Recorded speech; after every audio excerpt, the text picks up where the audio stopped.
మిత్రులారా, తెలంగాణ రాష్ట్రంలోని మాల వర్సెస్ మాదిగ ఈ రెండు వర్గాల మధ్యన పెద్ద యుద్ధం జరుగుతుంది.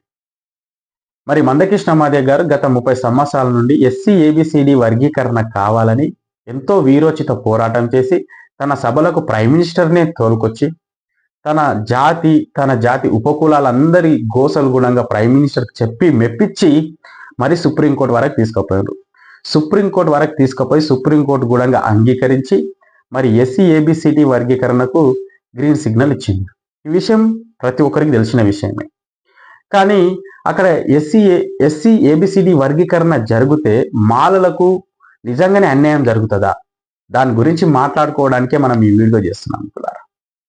ఎందుకంటే ఇప్పుడు బీసీ ఉంది. ఇప్పుడు బీసీలలో కూడా ఏబిసిడి వర్గీకరణ అది అమలైంది. అదే విధంగా వాళ్ళు నడుచుకుంటున్నారు. వాళ్ళు అలాగైనా కూడా కమిట్మెంట్ తోటి ఒక ఎజెండా కింద ఉన్నారు వాళ్ళు. కానీ ఇక్కడ ఎస్సీలలో కూడా అనేక ఉపకులాలు ఉన్నాయి. మరి ఆ ఉన్నటువంటి అనేకంగా ఉన్నటువంటి ఉపకులాలకైతే అన్యాయం జరుగుతుంది కదా.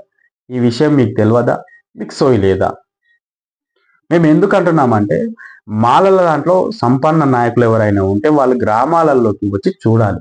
మాల మాదిగల మధ్యన ఎంత సంబంధం ఉంటుందో, ఎంత అనుబంధం ఉంటుందో, అన్నదమ్ముని లేక కలిసి ఉండే మాల మాదిగల మధ్యన ఈ మాల సంపన్న నాయకులు మాత్రమే సిచ్చు పెడుతున్నారు.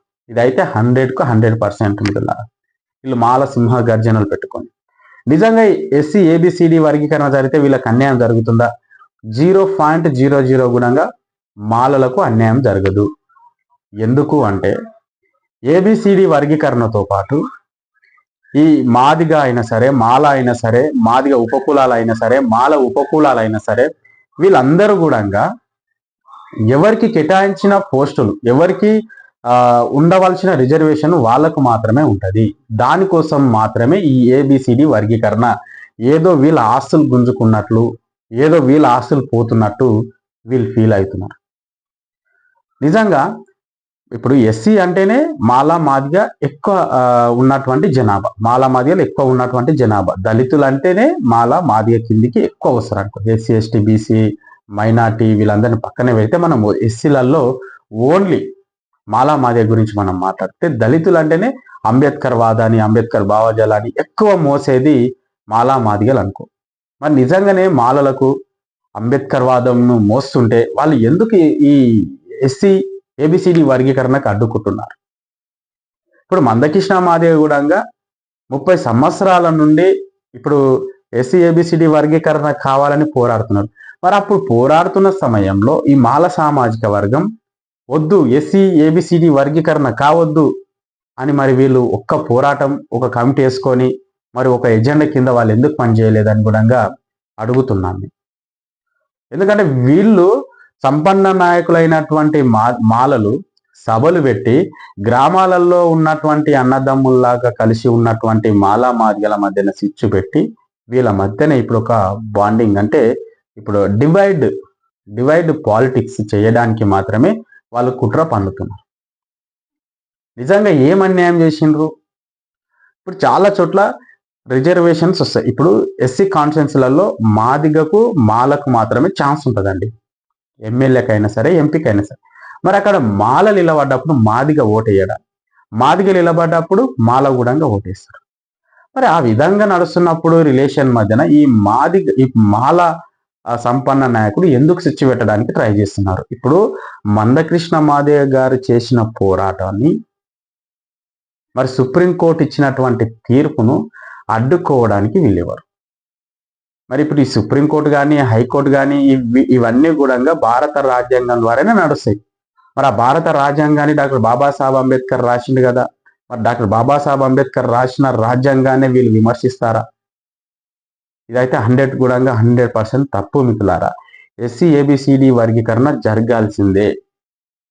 ఎందుకంటే భారతదేశంలో 23%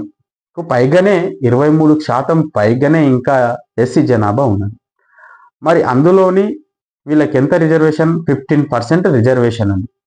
ఆ 15%లో మాలా మాదిగలకే ఎక్కువ అవకాశాలు ఉంటాయి. మళ్ళీ అందులో కూడా మాల సామాజిక వర్గానికి సంబంధించిన వ్యక్తులు ఈ మాదిగ సామాజిక వర్గం కన్నా కొంచెం ముందంజ ఉన్నారు. మరి ఆ 15% రిజర్వేషన్ ఈ ఒక్క వీళ్ళ వర్గాలకే ఎందుకు సొంతం కావాలి? మరి ఇప్పుడు ఇప్పుడు ఎస్సీలలో ఉపకులాలు ఉన్నాయిగా, ఇప్పుడు మాదిగలో ఉపకులాలు ఉన్నాయి, మాలలో ఉపకులాలు ఉన్నాయి. మరి వాళ్ళ ఉపకులాలకు కూడా న్యాయం జరగాలిగా. మరి వాళ్ళకి న్యాయం జరగాలంటే ఇక్కడ ఏబిసిడి వర్గీకరణ జరగాలిగా. ఏబిసిడి వర్గీకరణతో పాటు ఎవరికి కేటాయించిన రిజర్వేషన్ వాళ్ళకు ఉంటుంది. కానీ ఎందుకని వీళ్ళు అడ్డుకోవడానికి ప్రయత్నం చేస్తున్నారో, ఇదైతే చట్టపరంగా అయితే వీళ్ళది తప్పే. ఇది బలగాలు ఇద్దరు కలిసిమెలిసి చూపించుకోవాల్సిన సమయం మిత్రులారా ఇది. కానీ డివైడ్గా మీరు పక్కకు పోయి సపరేట్ మీరు మాదిగల మీదనే యుద్ధం చేస్తున్నట్లు చేస్తే ఇది చట్టంకు చాలా విరుద్ధం. డాక్టర్ బాబాసాహెబ్ అంబేద్కర్ గినంగా బతికుంటే ఏడుస్తుండే మిమ్మల్ని చూస్తే. చెప్పుకుంటున్నారు కదా బాబాసాహెబ్ అంబేద్కర్ వారసం. నిజంగా చెప్తున్నా, బాబాసాహెబ్ అంబేద్కర్ నిస్వార్థంగా, ఎట్లాంటి స్వార్థం లేకుండా, ఎలాంటి కల్లా కప్పటం లేకుండా ఒక మంచి భారత రాజ్యాంగాన్ని అందించిపోయిండు. మరి ఆ భారత రాజ్యాంగం ప్రతి ఒక్కరికి న్యాయం జరగడానికి మాత్రమే భారత రాజ్యాంగాన్ని సుప్రీంకోర్టు అయినా సరే, హైకోర్టులు అయినా సరే అనుసరిస్తాయి. మరి భారత రాజ్యాంగాన్ని అనుసరించే మరి సుప్రీంకోర్టు మనకు గ్రీన్ సిగ్నల్ ఇచ్చిందిగా ఎస్సీ ఏబిసిడి వర్గీకరణకు. మరి ఎస్సీ ఏబిసిడి వర్గీకరణ జరిగితే మాల సామాజిక వర్గానికి 0.00 కూడా నష్టం లేదు. వారికి కేటాయించిన ఉద్యోగాలు కానీ, వారికి కేటాయించిన నిధులు కానీ వాళ్ళకు మాత్రమే ఛాన్స్ ఉంటాయి. అందులో ఇంకా వేరే వాళ్ళకు చేయి పెట్టడానికి ఛాన్స్ లేదు మిత్రులారా. కాబట్టి వీళ్ళు చేస్తున్నటువంటి పని తీరు కొంచెం వ్యతిరేకత మాత్రం అనిపిస్తుంది, చాలా వ్యతిరేకత అనిపిస్తుంది. సో కాబట్టి ఈ ఎస్సీ ఏబిసిడి వర్గీకరణతో పాటు ఎస్సీలలోని ఇప్పుడు మాలల్లో ఉన్నటువంటి ఉపకులాలకు న్యాయం జరుగుతుంది, మాదిగలో ఉన్నటువంటి ఉపకులాలకు న్యాయం జరుగుతుంది. ఇది మిత్రులారా, మరి ఎస్సీ వర్గీకరణ విజయవంతంగా జరిగితేనే ఈ ఎస్సీ ఏబిసిడి వర్గీకరణలోని మరి ఎలాంటి కుట్ర లేకుండా మరి మాలలో ఉన్నటువంటి సంపన్న నాయకులు దీన్ని అర్థం చేసుకొని మీరు సైలెంట్గా ఉంటే బాగుంటుంది. లేకపోతే ఈ యుద్ధం పెద్దగైన తర్వాత మళ్ళా మాదిగల మధ్య యుద్ధం పెట్టొద్దు దయచేసి. ఏదైతే వాళ్ళ మధ్యన రిలేషన్ ఉందో ఆ రిలేషన్ అలాగే ఉంచాలని కూడా మేము కోరుకుంటున్నాం.